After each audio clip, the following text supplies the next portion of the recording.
Message de Monseigneur Philippe Christori en ce vendredi 16 juin 2023. L'amour du Seigneur sans fin, je le chante.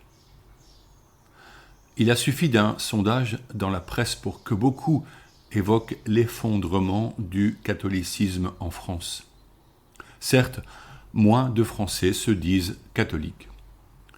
C'est regrettable puisque beaucoup sont baptisés et donc renient leur baptême, rejettent la foi qu'ils ont reçue, méconnaissent le Christ qui les sauve du péché, qui entache nos vies. Jésus nous a pourtant prévenus « Qui m'aura renié devant les hommes, je le renierai devant mon Père ». Rejeter le don de Dieu n'est pas sans conséquence pour notre avenir éternel.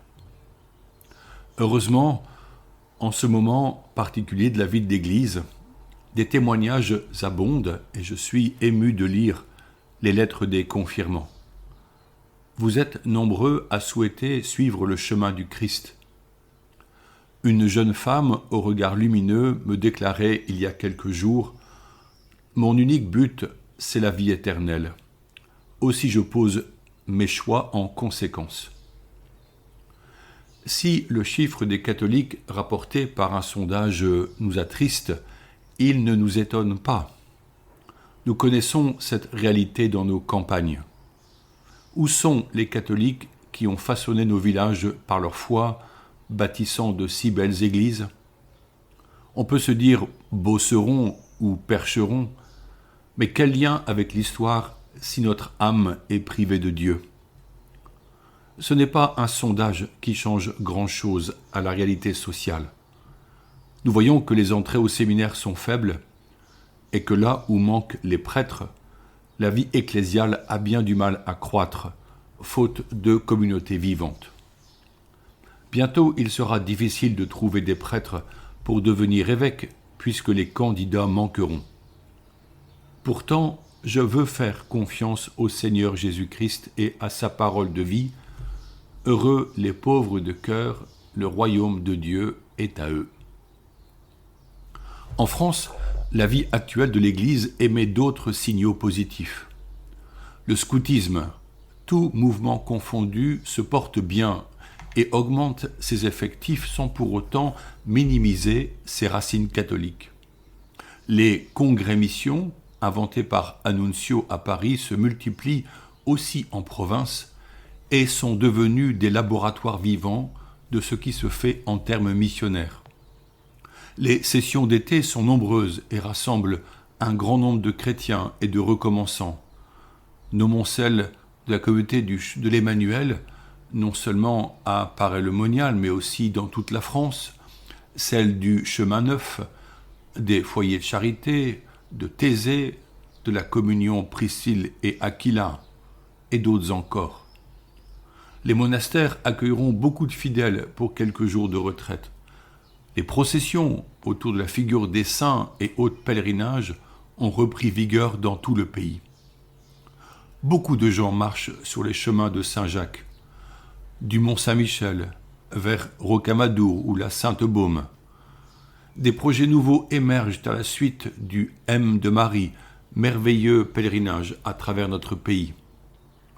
La basilique de Montmartre reçoit plus de 10 millions de visiteurs chaque année. Son équipe propose des parcours missionnaires sous l'impulsion de son dynamique recteur.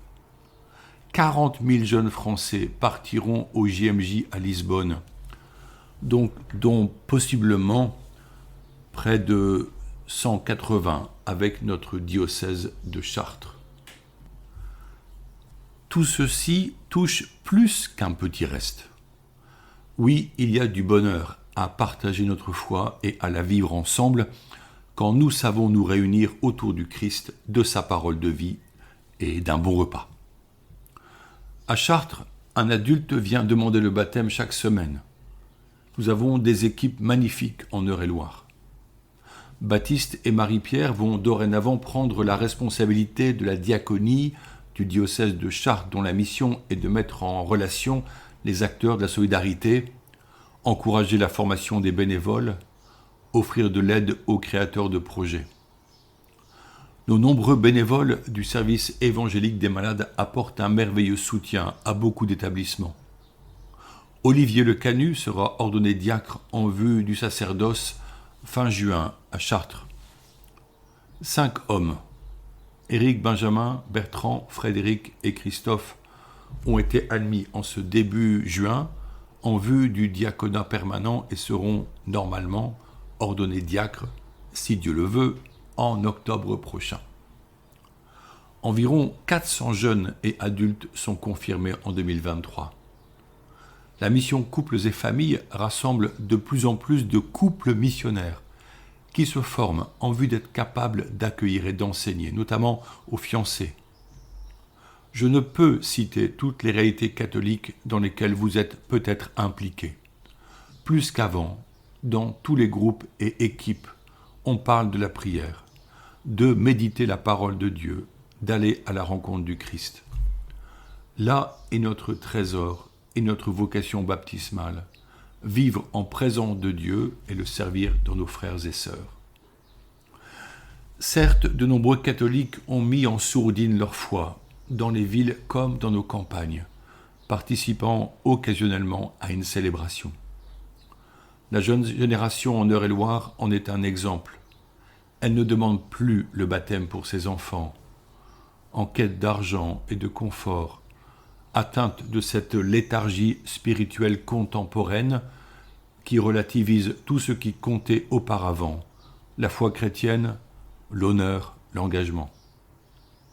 Nous aurons à réfléchir à cet abandon pour voir comment rassembler les braises du feu afin que la vie dans l'esprit ne soit pas une idée abstraite, mais une réalité vivante qui rayonne. Nous avons vécu ces dernières semaines des deuils qui touchent fortement aux établissements scolaires.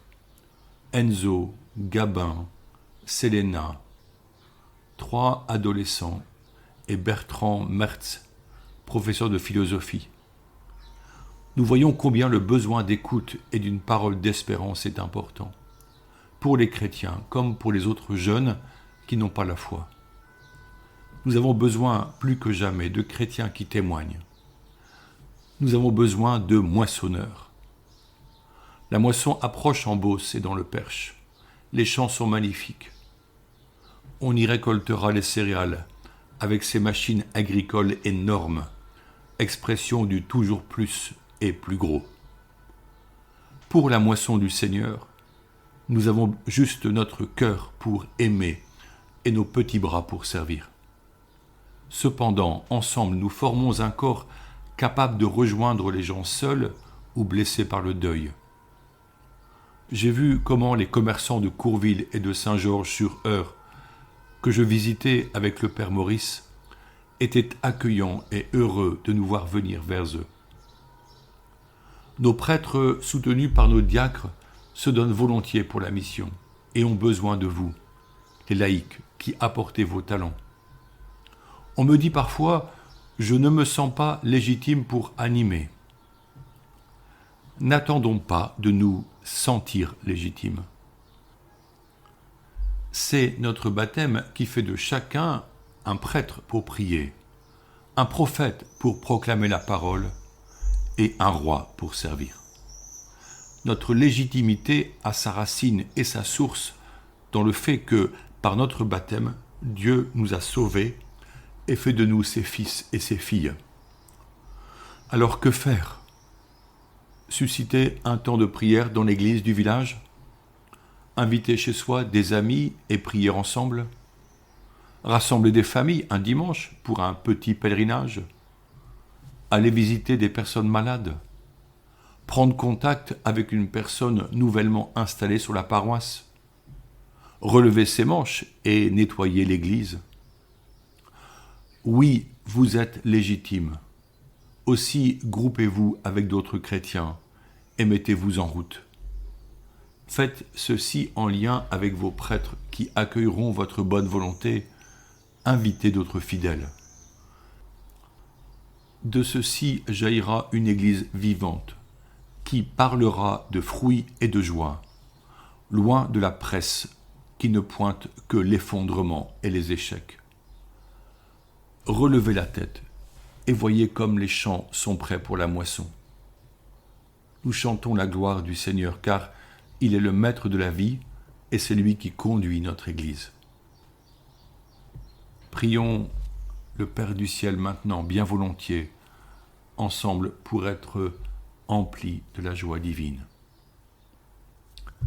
Du psaume 88. L'amour du Seigneur, sans fin, je le chante. Ta fidélité, je l'annonce d'âge en âge. Je le dis, c'est un amour bâti pour toujours. Ta fidélité est plus stable que les cieux. Que les cieux rendent grâce pour ta merveille, Seigneur, et l'assemblée des saints pour ta fidélité. Notre Père, qui es aux cieux, que ton nom soit sanctifié, que ton règne vienne, que ta volonté soit faite sur la terre comme au ciel. Donne-nous aujourd'hui notre pain de ce jour. Pardonne-nous nos offenses, comme nous pardonnons aussi à ceux qui nous ont offensés, et ne nous laisse pas entrer en tentation, mais délivre-nous du mal. Amen. Bonne journée.